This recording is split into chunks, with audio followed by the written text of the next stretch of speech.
Minecraft just released a big new update for all platforms called the Spring to Life update. This new update brings us 6 new mobs, new items, blocks, plants, villager changes. It's a birch forest update, a desert update. They added fireflies and so much more. There's a lot of new features, so let's jump into everything that you need to know about the Spring to Life update for Minecraft Bedrock and Java Edition. Just to be clear, the Happy Gas and the Vibrant Visuals shaders update are not part of the Spring to Life game drop. Those are going to be included in a future update releasing sometime in the next couple of months. Hey, did you know that Minecraft is adding 3 new capes to the game to celebrate the Minecraft movie? 2 of them are available right now, and another one just released today. I'll have another video out shortly on how to acquire this 3rd new cape, so stay tuned for that. So some of the new biggest features in the Spring to Life update that just released is the hot and cold variants of mobs. So we have a new pig, cow, and chicken variant released for the hot biomes, and we also have another pig, cow, and chicken variant released for the cold biomes. So previously, you just have like normal cows or normal pigs or chickens spawning in the savanna biomes. However, if you go into these biomes now, as you can see, they are actually going to have these new textures,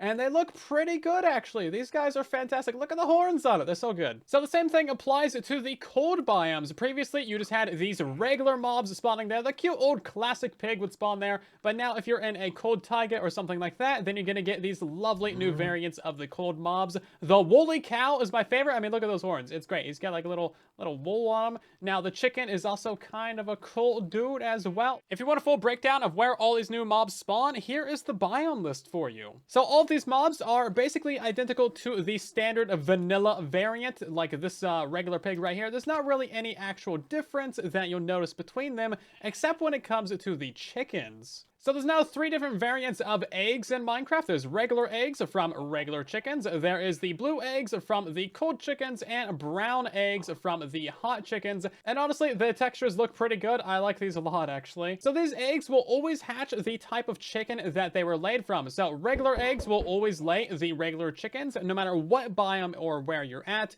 The blue eggs will always lay the cold chickens, as you can see there. And the brown eggs always lay the warm chickens. So it's pretty easy way to actually transfer these guys across biomes and get them where you want without actually having to manually move the mob. So all the mechanics with these mobs are exactly the same. There's really no difference between them. However, a small note on crossbreeding: if you have 2 different types of cows or pigs or whatever breeding, there's a 50-50 chance that it'll just be the type of the parent or the other type. So as you can see, I bred one before. It was, you know, the cold variant. This time it's a regular. So it just depends. If you've been keeping up with your Minecraft news, then you might have heard about a feature where these multicolored sheep could spawn anywhere in the Minecraft world, depending on biome. However, that feature actually got removed from the game, so you'll no longer be able to find these multicolored sheep. However, that being said, we do have a slight update and change to sheep spawning. So if you're in a temperate green biome, then the most common color is going to be white, and you have a slight chance of getting brown and black sheep, along with the light gray as well. Now, if you're in a cold biome, the most common color is going to be a black sheep, and then of course you have a slight chance of getting light gray,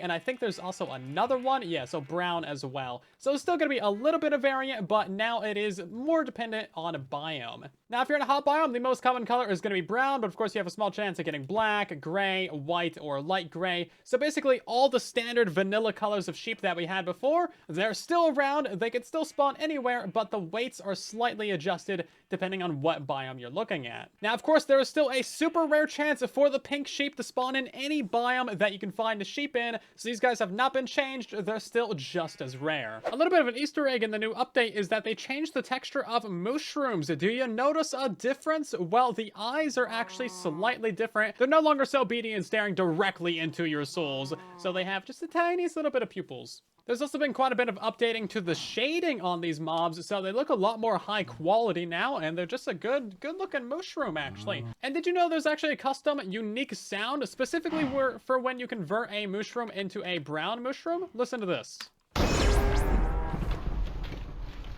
That's crazy. I love it. So these guys are apparently magical. That's cool. The new Spring to Life update also adds a ton of new plants and blocks, so let's hop into it. So first up is a leaf litter. This can be found all over the ground in some forests, dark oak forests, and wooden badlands biomes. Now, this is not in every single forest biome, so if you find a regular forest, there is a chance that it'll have this leaf litter on the ground. Now, you can actually just punch this stuff to pick it up and collect it, and as you see, each one of these blocks actually has 4 of them on there because these are are essentially identical to the pink petals, so you can place them down. You can change the orientation of them, as you can see, and each block can have up to 4 of these. So you can find these in the natural world generation, or you can simply smelt these down in a furnace. Any leaf block will smelt down into 1 leaf litter, which doesn't sound like that much. You can use leaf litter as a fuel source as well to actually smelt down some items, so it's a good early game fuel if you happen to find a biome with one, and each one of these leaf litters smelts half an item. Now these are great for builders because they can be placed on any block that has full surface support, so as you see, like glass or stone or diamonds or magma blocks or furnaces, wherever you want to place these things you can. And Mojang actually made these leaves kind of tint to the biome as well, so in brighter biomes they're gonna match the grass color and be a little bit brighter, as you can see there,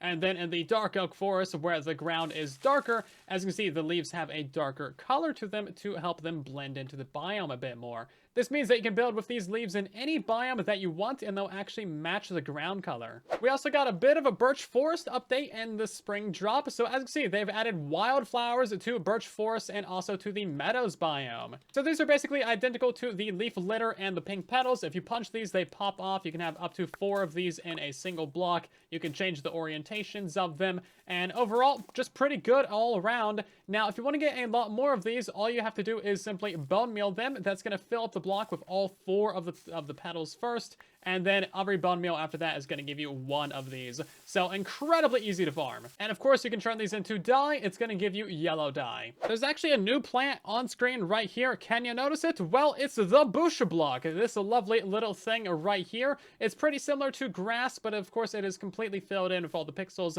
so you can't see through it. Now, these bushes can spawn in basically a ton of different overworld biomes that you can see right here. And to get these things, you can't just punch them. They won't pop off. You need to either use silk touch or a pair of shears to acquire them, so it's similar to just regular grass. So this is purely a decorative block. It doesn't have any uses whatsoever or special mechanics, but if you bone meal this thing, it's going to spread in 1 of 4 cardinal directions, and every bone meal will give you 1 bush. Now, you can force it to grow in a specific direction, so if the other 3 directions are blocked off, it'll always grow into the 4th direction, as you can see right there. So, incredibly easy to farm. Now, the bush is just in the game so that we can have its more handsome, more prettier, and cooler cousin, the Firefly bush. You can find these in swamp biomes pretty frequently, or you can just find them along waterways and rivers and stuff. And as you can see, at nighttime, they actually produce firefly particles. So yes, we finally have fireflies in the game after like 4 years of grumpily complaining about them not adding a 2-pixel mob. And this is honestly a much better way of doing it. Now, as you see, at nighttime, if these things are exposed to a moonlight, which is kind of a weird requirement, they'll actually emit some of these little particles and the noises too. So there's really not that many mechanics with these firefly bushes, but if you punch them, they actually pop off kind of like a flower, which is cool. So you don't need shears or anything nasty like that. And if you bone meal them, then they have the exact same mechanics as the regular bush block. So they always grow in the 4 cardinal directions. Now, there's no special mechanics or crafting recipes or really anything too special about the Firefly block besides the noises and particles. However, this thing does actually emit a light level of 2, so it might be useful in some mob farms, kind of like slime farms, because it's just like a regular piece of grass. Everything should be able to spawn inside of this. So you'll notice that when you place this down, it always emits light, and it always gives you some of these particles at nighttime. However, if there's a block above it, or if it can't see the moonlight, then it doesn't make any noises. So this is actually really good for decoration without having the noises. And if we remove that block, then give it a second, it'll start making some of that buzzing noise. Well, it should produce noises eventually, but this one isn't because it's being weird. And of course, if it's daytime, then all those particles and noises will go away. So these really only activate at nighttime. Now, Minecraft has also added these falling leaf particles to all of the different leaves in the game here. They're pretty subtle and they don't spawn all the time, but you can see them, and this just adds quite a bit of ambiance to your biomes.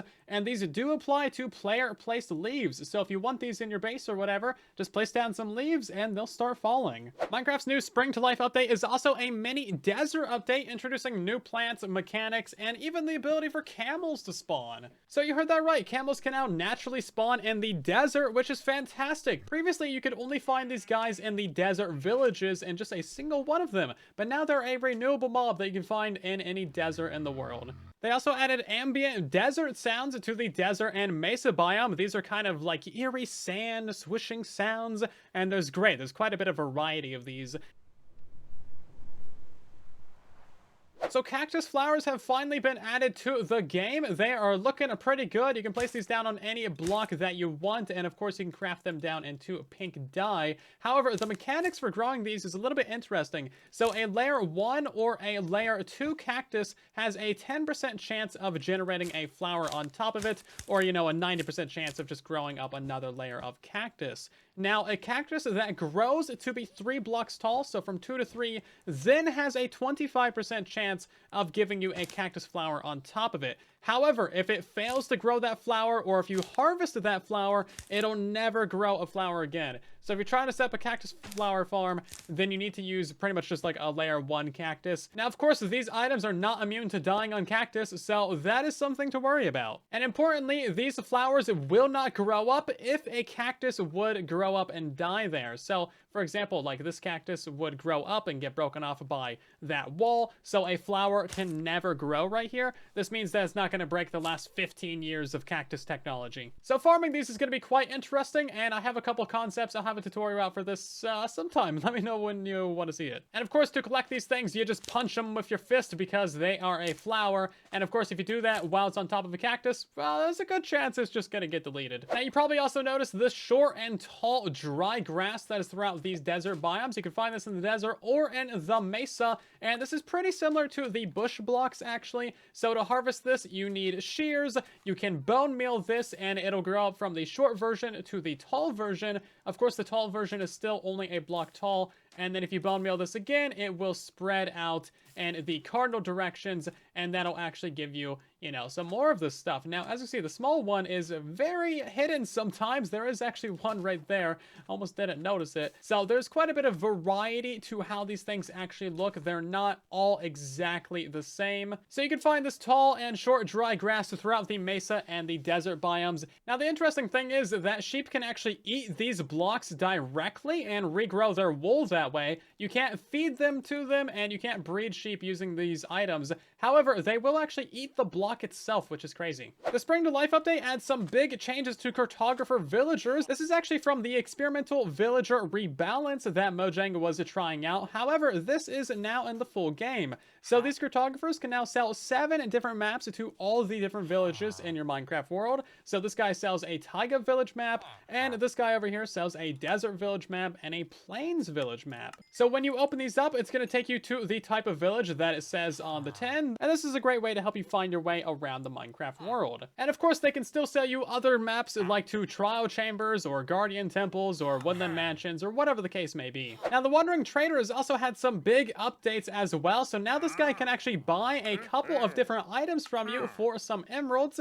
So that's a good way to get some early game emeralds. And he also sells a lot of the new items found in the spring drop. He can also sell you like enchanted iron pickaxes, which might be a great way to kickstart your new Minecraft world. I mean, this thing has Silk Touch on it. That's pretty rare. So as you can see, he can sell the new wildflowers, he can sell the firefly bushes, and a bunch of other stuff from the new update. So you can see the complete guides for the new cartographer and wandering trader villager trades here. I know it's kind of a lot to look at, but for those who are interested, there you go. Now, they've also made a small change to villagers. There's a 30% chance that you can find an empty bundle inside of the village chests. Minecraft's coolest block just got a lot more accessible. The lodestone is now easily craftable. Previously, this required a netherite ingot, so you can go ahead and build with these. You can put them all over your world because now they are super cheap. To make them, all you need is 8 of these chiseled stone bricks and 1 iron ingot, and bam, you got yourself a lodestone. They also make a crazy sound,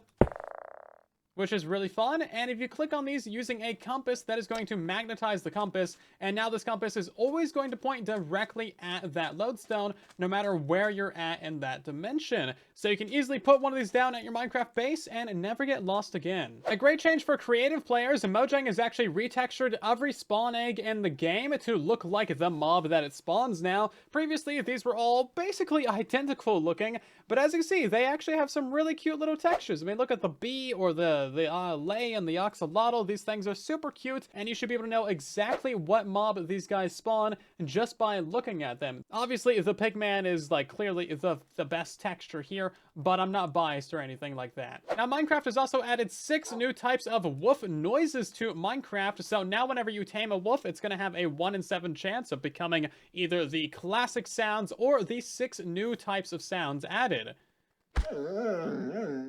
As you can see, that was one of the new ones.